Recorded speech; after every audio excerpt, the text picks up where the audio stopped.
Hello, everybody, and welcome to another episode of Palm Tree Sports. I am your host, Corey Pujols, and as always, it is brought to you and powered by IE Sports Radio, your direct feed for all that is sports. Guys, happy Saturday. I hope you guys are having a wonderful weekend so far.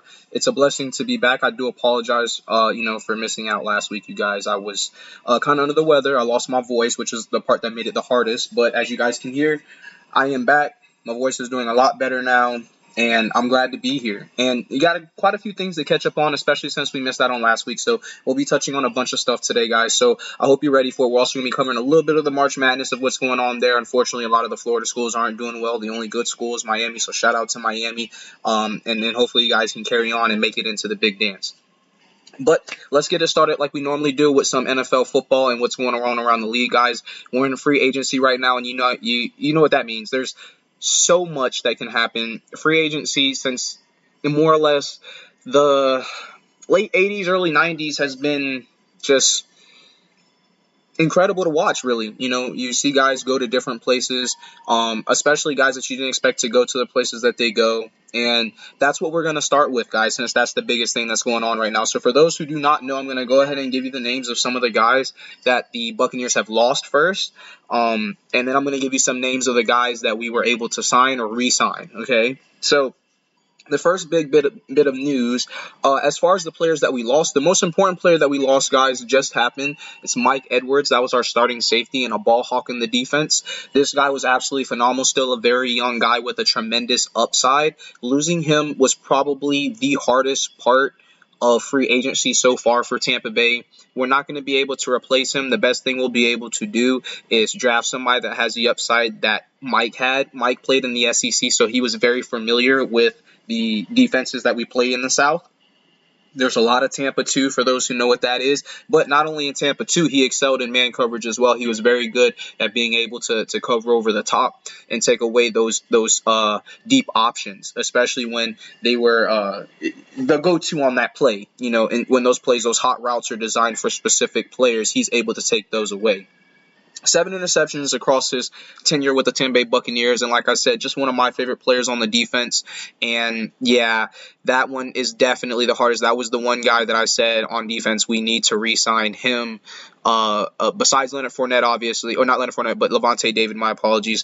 That one was definitely the hardest. Other than that, though, Leonard Fournette also was released from Tampa Bay. Cam Brate also released. Shaq Mason was traded to the Texans for a swap of the 7th to the 6th round draft pick of this year's draft. So I wish we would have gotten something much bigger for Shaq. His output and production as a player can't be understated, and he's a very good player. I don't want you guys to think that we got rid of him because he was bad. No, he's absolutely a great player, but we need money. I hate to lose my English right there, guys, but unfortunately it's just a hard thing to be in the situation that we're in. Jason Light has been able to create a lot of space by maneuvering contracts around. There were a couple big name guys that restructured their contracts with Tampa Bay to create space, but a lot of the space is coming from the release of some of these players. And, it sucks because a lot of these guys I care a lot for. They're part of a very special team for us, that Super Bowl team that we had along with Tom Brady, one of the greatest rosters ever assembled, truly. And so, Leonard Fournette and Cam Brate were two guys that really helped us out and helped us get there, more importantly, and win the game. So I'm going to miss those guys. I met Cam Brate. He was a phenomenal person, and I will just wish him nothing but the best. Same with Leonard Fournette, Shaq Mason, and Mike Edwards, of course. Now, on to the good news of the guys that we were able to sign and those that we were able to keep. Breaking news, we were able to sign Pat O'Connor, okay, so our other outside linebacker. So that means we have both now Anthony Nelson and Pat O'Connor re-signed, so that's tremendous for us. We were also able to re-sign Jamel Dean for those who didn't catch on to that one. And for the new additions to the team, Greg Gaines is a defensive lineman from the Rams. We were able to sign him. We got Chase Edmonds, who's a former running back for the Cardinals and the Broncos. I think the Dolphins as well, if I'm being correct. And then, of course, Baker Mayfield. Of all these names, the one I'm most excited about is probably Baker Mayfield. One of the things that people have to understand is that Baker came in on a short time for the Rams and played extremely well for them, especially with the team that they had, losing the players that they were losing left and right. So I'm not going to sit here and say that I think it's a bad idea. Yes, I'm not ignorant to how his career has gone up until this point. I watched the young man in college. He was a phenomenal talent in college, but he also would sometimes forget to be humble. Honestly, let's just call it like what it is. And I think we all do that. I think sometimes we all lose sight of being humble. We all let our emotions get to the best of us and just kind of let it flow at some time. And I think he's been known for doing that. But on the flip side of that, his passion is not to be taken for granted. He took a 1-year deal for a little bit of money on a team that's struggling but has the possibility of winning its division. And winning the division is all that really matters in the NFL, because after that, then it's just, may the best team win. And, that can change any given Sunday. So congratulations to both Tampa Bay for securing somewhat of a veteran quarterback and a guy who actually has been to the playoffs and won a game, and also adding another quarterback to that room. I still hope that we draft a quarterback. We'll be sitting at 19 for draft. So I would love for us to draft either any of the quarterbacks up there. I would prefer Anthony, but that's just because I'm a Gator.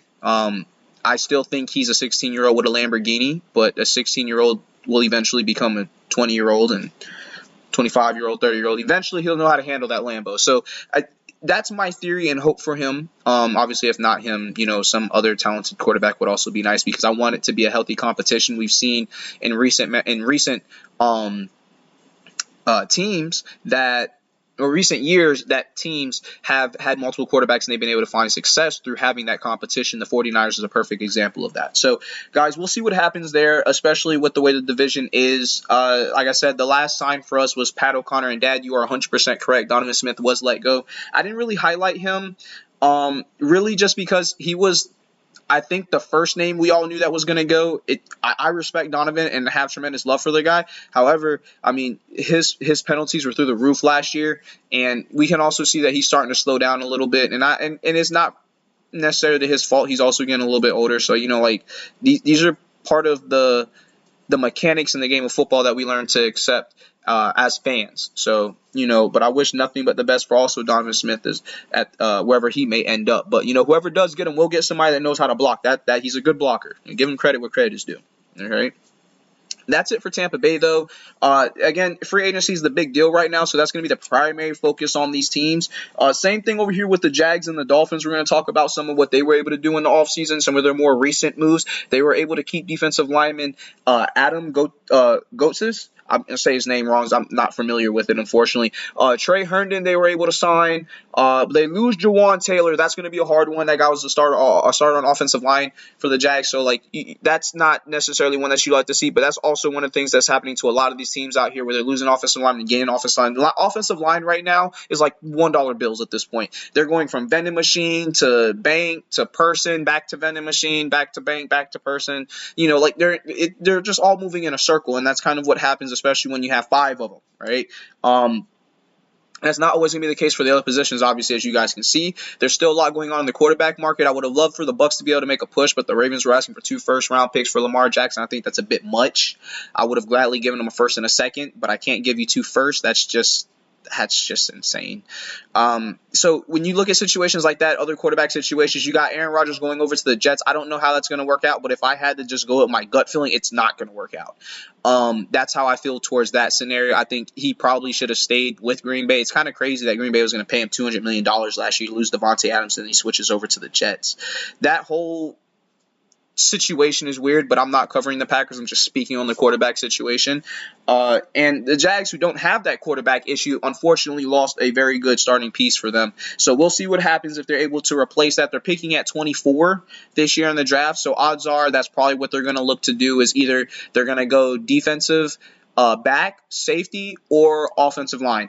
Now that you've lost Jawan Taylor, I think you pretty much have to go offensive line in 1, 2, or 3. You pretty much can't wait till it gets to the later rounds. You definitely want to secure somebody top and talented for that position, especially since you're losing Jawan Taylor. So, that's what it is for the Jags, guys. Again, the Jags are also going to make some more, probably a few more moves before the free agency is up. Remember, they made the biggest splash in free agency last year, spending $175 million in free agency. So we'll see what they're able to do here and how that works out for them in the long run. I wish you the best of luck, Jags, and continue the good work in the free agency. Now, on to the Dolphins.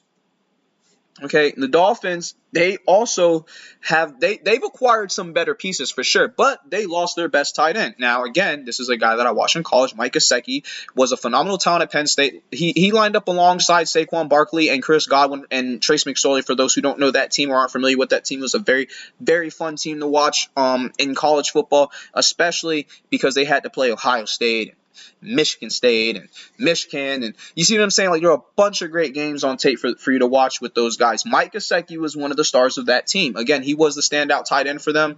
They are going to be missing him, to say the least. They're going to miss Mike Gesicki.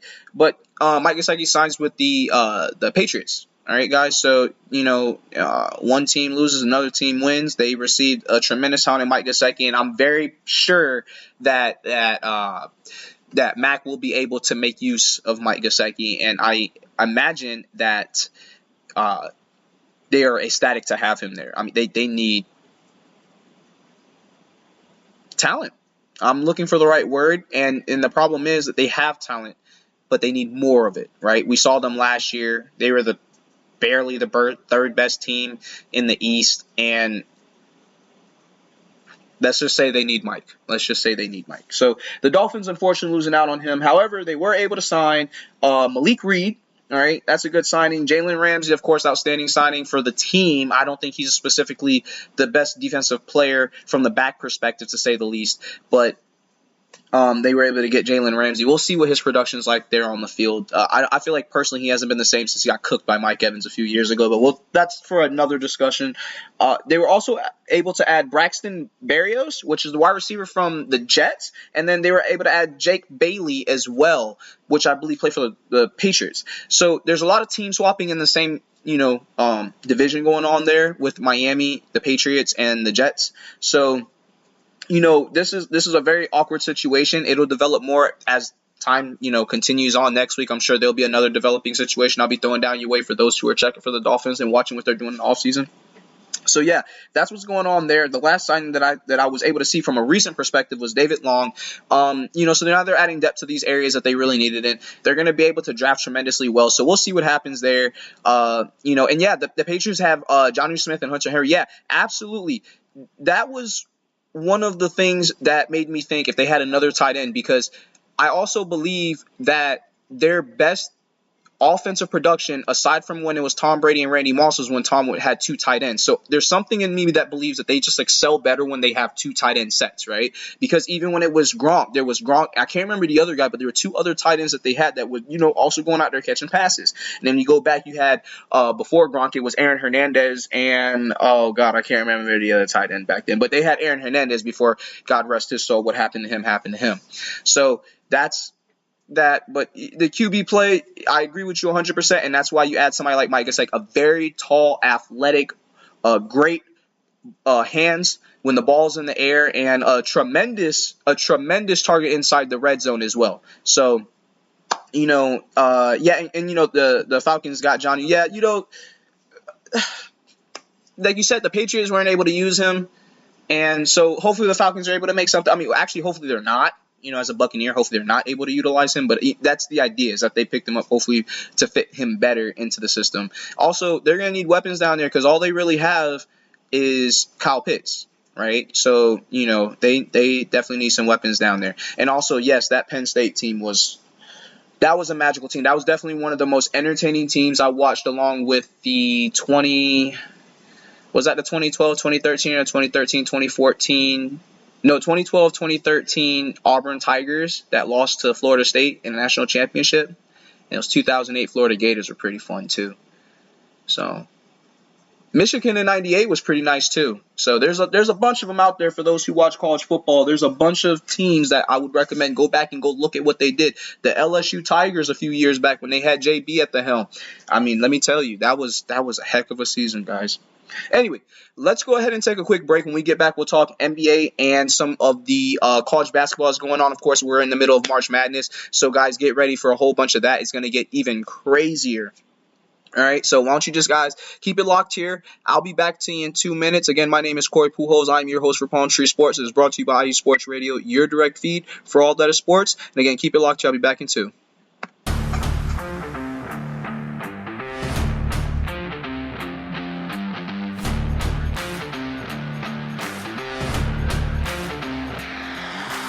What's good, fight fans? It's your boy, Marcus Los Great. Here to give you what you want. Here to give you what you need. Yeah, man.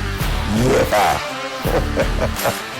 I'm coming to you live, straight from your mama's basement with a crispy white tea.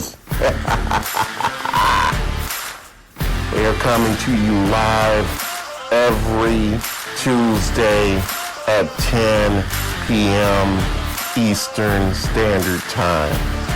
Powered by IE Sports Radio, your direct feed for all that is sports.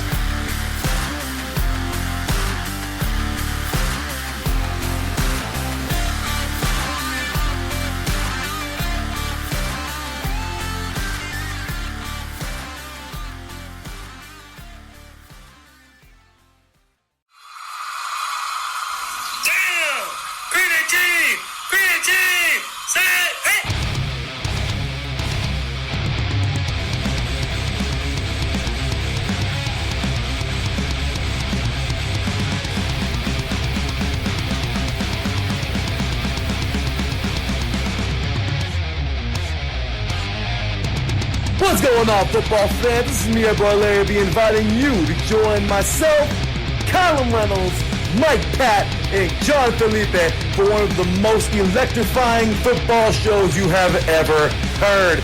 3 and Out, right here at IE Sports Radio. Recap of the week before, a preview of what's to come, and of course, 3 hardcore head-to-head prime-time face-offs each week. You don't want to miss it.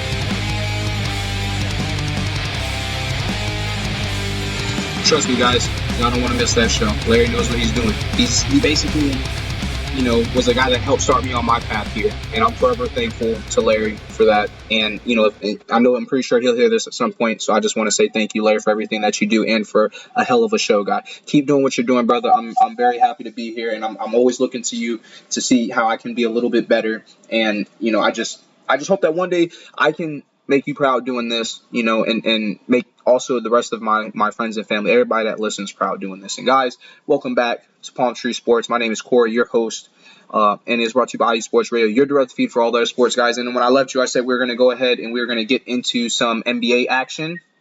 Let's talk about the NBA, guys. Let's go ahead and talk about the Heat first, right? So for those who don't know, the Heat will be playing the Chicago Bulls tonight at 8 p.m. So if you're looking for something to watch, that is one thing on the telly for you.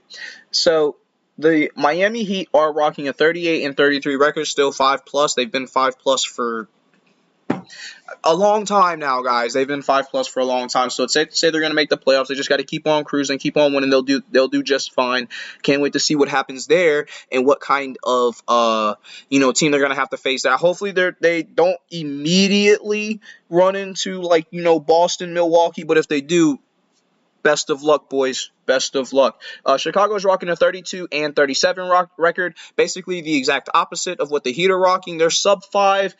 They've been up and down all season. They have a decent group of players there, but unfortunately they have to get better to playing core defense and stopping the 3-ball because they don't have much perimeter help out there in Chicago. So Miami, there you go. There's a little something that you can do to get an upper hand on Chicago. Let's hopefully you guys can pull that W out tonight and you're up to 39-33. Now that's tonight at 8 o'clock.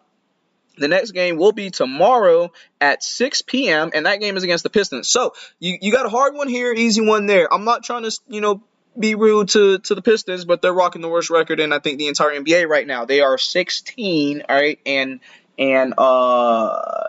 what is their record? 16-35, 55. Jesus Christ. Yeah, that's bad. That's really bad. So anyhow, take care of business here. Easy game there. Get a rest. Bounce back, keep it up, make the playoffs, go from there, right, guys? The Magic, guys, are on the opposite end of the spectrum, unfortunately. They're rocking a 28-42 record. Their season's been over for a minute now. We knew their season was going to be over. We knew they weren't going to make the playoffs. We were looking to see what kind of splashes they were going to make there before the trade deadline. Not much. not much did they do or accomplish at all there. So hopefully the draft is going to be good to them because they'll be having some high picks or some early picks, I should say. And so they're going to have to make it work there, or free agency, obviously, but that's easier said than done nowadays in the NBA because these players want to win. So with that being said, best of luck to the Magic. Their following game is going to be against the LeBron-less Lakers, as far as I know them to be. The Lakers are sitting right there at 34 and 37. They're right outside the playoff picture. However, they're just in enough space to be able to get it done. So good luck to both the Orlando Magic and the Lakers. The Orlando Magic in the offseason, the Lakers here now while the season's still going on, as they can still make the playoffs. That game and tip-off will be at 9:30 tomorrow night if you guys want to watch that. So again, that's 9:30 tomorrow night, not tonight. The game that they were playing today was still going on right before I went live. There was about 6 minutes to go in the fourth, but they were playing the Clippers, guys. As you guys know, it's one of the better teams out there in the West, rocking a 37 and 33 record. Okay, the score was the Magic beat the Clippers. Wow. Okay, cool. So yeah, like I said, the last time I saw it was at about 6 minutes to go in the fourth, and the score was 91-90 Magic. So I know it was a close game. Then I wasn't sure how it was going to end, and, but that's good for them. Congratulations to the Magic. That's a big win right there. And again, they beat Boston a couple of times earlier this year too. So it just goes to show that the talent is there, the ability is there. They just have to put it all together and be consistent. Unfortunately, they're going to have to do that consistently next year, right? So that's where we're going to leave it at with the Magic guys. Unfortunately, again, there's not much that they can do for the rest of the season. So good to them for beating. Good job to them for beating the Clippers. However, you're still gonna have to focus on getting better because they haven't been proud of Magic basketball in a minute in Orlando. You know what I'm saying? So let's give them something to be proud of. Yeah. Now, to continue on the basketball trend, but to move away from the NBA, right? They actually may have done that. But yeah, to move away from the NBA and slide over to the NCAA basketball trend. So as I mentioned earlier, the only good team that was playing college basketball in the state of Florida right now is Miami. And when I mean good, I mean like if you think it's bad to be a Gator right now, don't look at FSU's record. Or if you think actually, I scratch that. I reverse what I have to say. If you are a Gator and you are unhappy with the Gators and how they're playing right now, I want you to go look at FSU's record right now. That way, we can all find some happiness there. And if you're an FSU fan, I want you to look towards next year. Okay, let's just call it like what it is, because I think they said this was the worst record FSU has put up in college basketball in 20 years or something like that. Okay, well, let's go through it real quick. So Gators basketball is overall going to finish on a 16-17 overall record. Again, horrible record, losing record, 1 under. You finished 99 in the conference. That's at best 500. Couldn't do more than that. That's pretty horrible. Lost the last 2 games. Losing a lot of players to transfer portal between Florida and Florida State, guys. It's never a good thing. It's never going to help your program. Unfortunately, that's just where these programs are at right now. We see this happens with teams all the time. Fortunately, both Florida and FSU are good football colleges, and as a result, there are times where there's dual enrollment. You have players playing football and basketball and whatnot, and they're able to be successful in both. So perhaps something like that will start to flex its way into the campus, and you'll have a couple of dual threat players playing basketball and football, being able to help the teams out, being overall athletic individuals. So that's something that look forward to for those 2 teams, more specifically for FSU and for the Gators. Indeed, they did sweep. Okay, cool, good. Well, I mean, good for the Magic. Not good for the Clippers, because that's a big what happened there. Because the Clippers, again, one of the better teams out west. But again, these things happen. And speaking of one of the better teams, it was not the Noles, guys. It was not the Noles. They were not a better team. They were 9-23 overall. All right, for the season. All right, guys, for their, so that's pretty horrible. That's pretty freaking horrible. In conference, 7-13. Okay, so of the 9 wins, 7 of them came from teams that were inside your conference.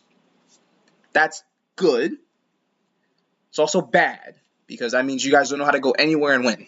Okay, you guys don't know how to go anywhere and win outside of what y'all do in the big building. Okay, so feeling bad for FSU guys, but as a Gator, it not as bad as I feel for my boys. It is what it is. Next season, we're going to be looking for both of y'all. Now, let's talk about some successful stories in Florida in basketball as far as colleges pertain to the Miami Hurricanes. They beat Drake yesterday, 63-56, okay? They're a ranked 5 team, all right? So Ranked 14. My apologies. Ranked 14. So, congratulations to Miami. They're playing very, very well. They're 26-7 overall, 15-5 in the conference. So they're definitely pressing matters over there in the ACC, not making it easy for FSU or anybody else for that matter. Congratulations to them again for the success. They play against Indiana tomorrow night, 8:40 p.m. for those who want to watch. Right. So if you guys are in the market for college basketball, you're looking for a good game, you got a 5 and a 4. All right, guys, it's not going to get too much better than that unless it's a 1 and a 2. So you got a 5 and a 4 playing tomorrow. Miami versus Indiana tomorrow night, 8:40. If you're looking for it, there you go. There's something for you to check out there. So until then, though, guys, it's just going to be a little bit more of that again. You're not expecting anything else from the Gators and those for the rest of the season. So just pay attention to Miami and see what they're able to do. See if they're able to crack or not just crack, but stay in to make that Sweet 16 and go from there. And hopefully they can bring home a trophy. I mean, obviously we'll have to wait and see. Anything can happen. It is the big dance, so we'll see. But best of luck to Miami. Keep it up, guys. You're the only team playing basketball. FAU, I think, won their college basketball game. I don't remember who they played. I saw them on the tail end of that. Dad, if you're still listening, if you don't mind putting that in the comments so we can see what that was. I can't look it up at the moment, guys, but if you don't mind dropping that in the comments so we can see what happened there. FAU's victory, and shout out to them if they in fact did win. Congratulations, guys. It's big for you guys moving forward, especially as we start to move inch closer and closer to the Sweet 16, guys. So it's a big deal for basketball fans. It's a big deal. That's why I'm harping on it. That's why I'm harping on it. It's a big deal for a lot of people. So, guys, let's go ahead and take a second break. When we get back, we'll go ahead and talk a little bit MLB. We'll talk some NHL, and then we'll get into what to expect for the UFC tonight for those who are watching the mixed martial arts battle that's going to be taking place at the end of a trilogy. It's absolutely a legendary one tonight, so I wouldn't want you guys to miss it. I'll give you the details in a few. Just keep it locked here at Palm Tree Sports. Again, I am your host, Corey Pujols. It's brought to you and powered by IE Sports Radio as always. And like I said, hang here, guys, and I'll be back in a few minutes, all right?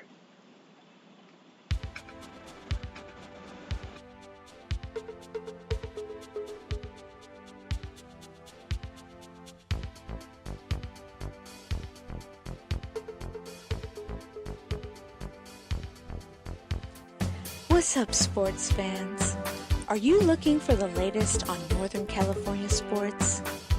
Then take a trip out west with me, your host, Gina G, on Reppin' the NorCal Sports, right here on IE Sports Radio, your direct feed for all that is sports.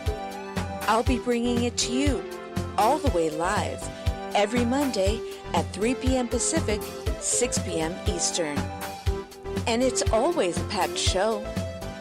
I'll bring you everything Dynastic 49ers, the bite of the San Jose Sharks, torture of the San Francisco Giants, the Golden State Warriors that we still believe. Then take you across the bay to the rise and grind of the Oakland A's. I've got you covered on college ball from the Cal Bears to the Stanford Cardinal, so that no matter what, reppin' in NorCal Sports is always reppin' the Bay. So if you bleed red and gold, or you're looking to keep an eye out west in them thar hills, don't miss me, Gina G, on reppin' in NorCal Sports. Catch me every Monday at 3 p.m. Pacific, 6 p.m. Eastern, and I'll have your fandom repped harder than a trio of defenders guarding Stephen Curry before his buzzer beater is Gucci.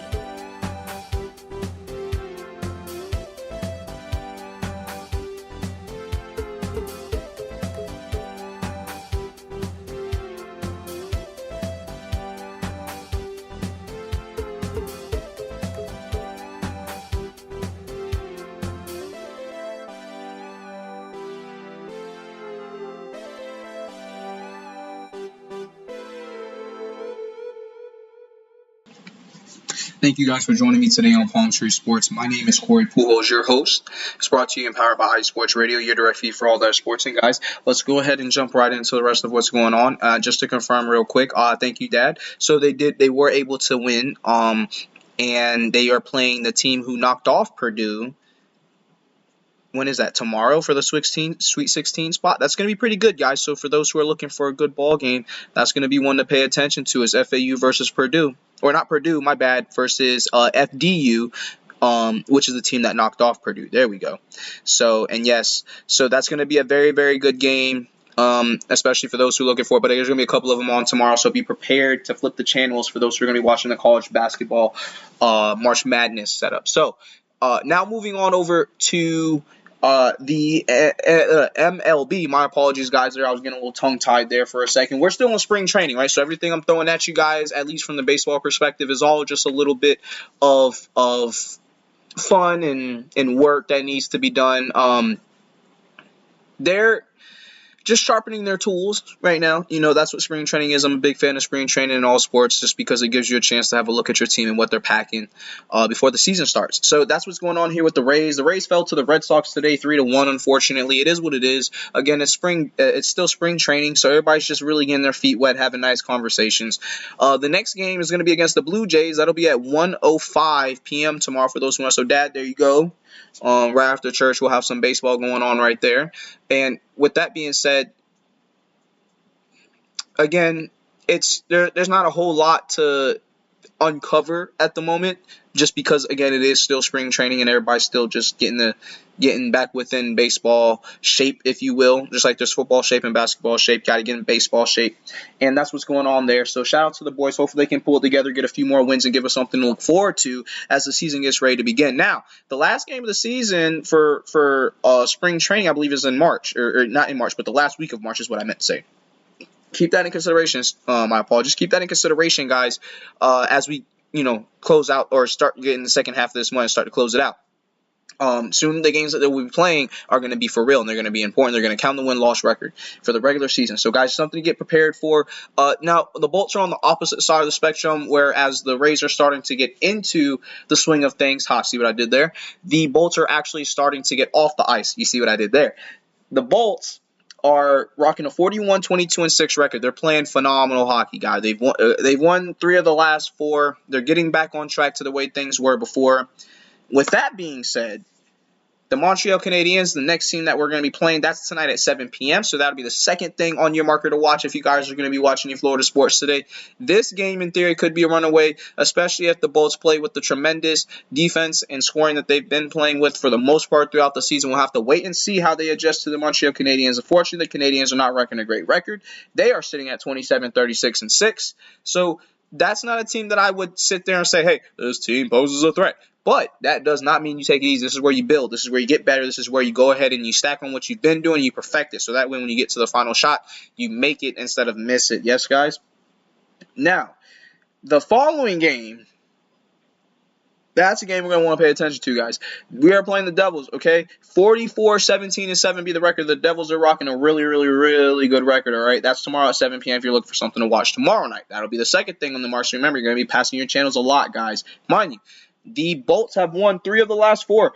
They are playing really well this season. All right, guys. Again, I've said this before a couple of shows, but when you've gone to the Stanley Cup 3 years in a row and you're playing like you go to a 4th, guys, I'm so proud of my team. I just want to see them continue to succeed. I think everybody feels that way. But, guys, let's just continue on with the hard work.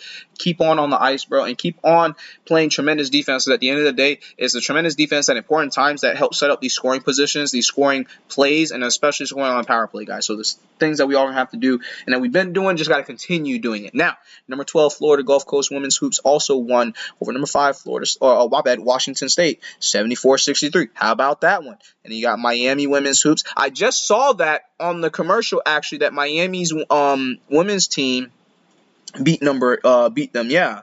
So, and they came back from down 17 points. So how about that, guys? That's pretty cool. Right now, I actually have it on Alabama versus Baylor. Now, Alabama, for women's hoops, that is, guys. Now, Alabama in the women's hoops are actually not as highly ranked as the men's hoops. So, with that being said, yeah, it's going to be interesting because both of these teams are performing well right now. Like I said, the women's team for Alabama is playing and they're hustling. They're hanging in there against Baylor right now. So we'll see what happens as the second half starts for that game, because again, that second half is starting to start.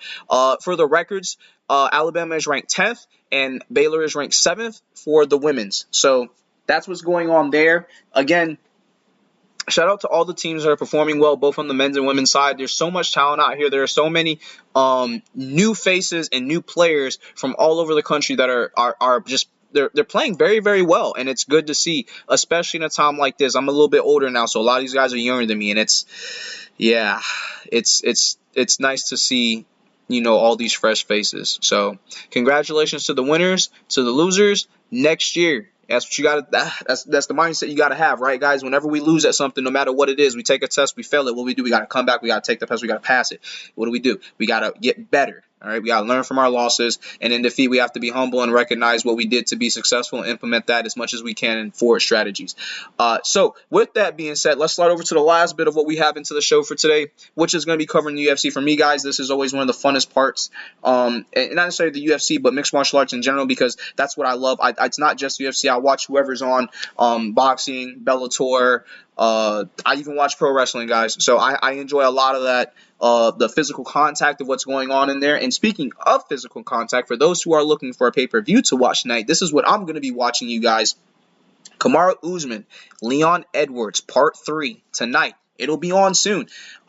There's already been a couple of fights in the main card. The preliminary card was actually pretty nuts, as it was. There were a couple of finishes on there, a submission, a knockout, a little bit of everything going on tonight. So, guys, I would not be surprised if we saw a different outcome than what a lot of people are predicting. I'm not sure what people are predicting because it depends on what side of the spectrum you're coming from. I am a Kamaru Usman fan. I was watching him. The first fight I saw was shortly after he got into the UFC, so it was not very long. Good steal by Baylor for those watching the game. Baylor versus Alabama. Good steal by Baylor. Going to try and claw back into this. All right, it's 41-32. Didn't mean to go squirrel on you guys right there, but here's the deal. Tonight is the wrap-up of a trilogy between two guys who are considered to be the two best in their current weight division, okay?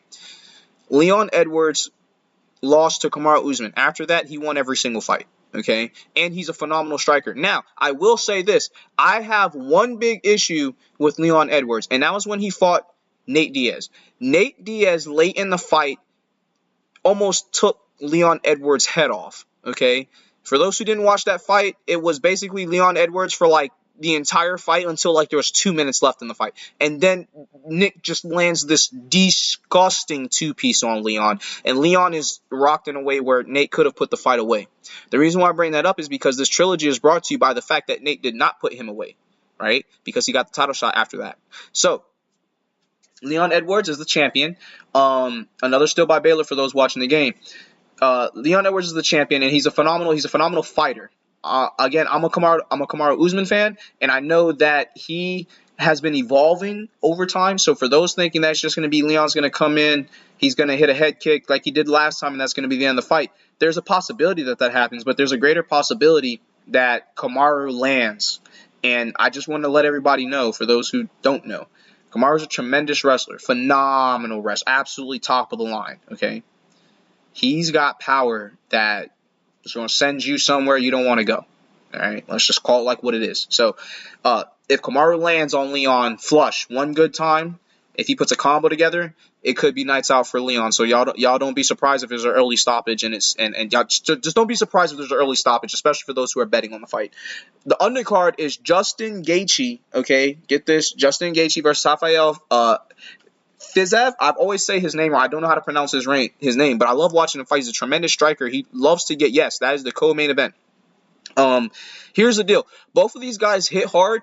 Both of these guys are tanks at 155. Justin Gaethje is just different, in my humble opinion.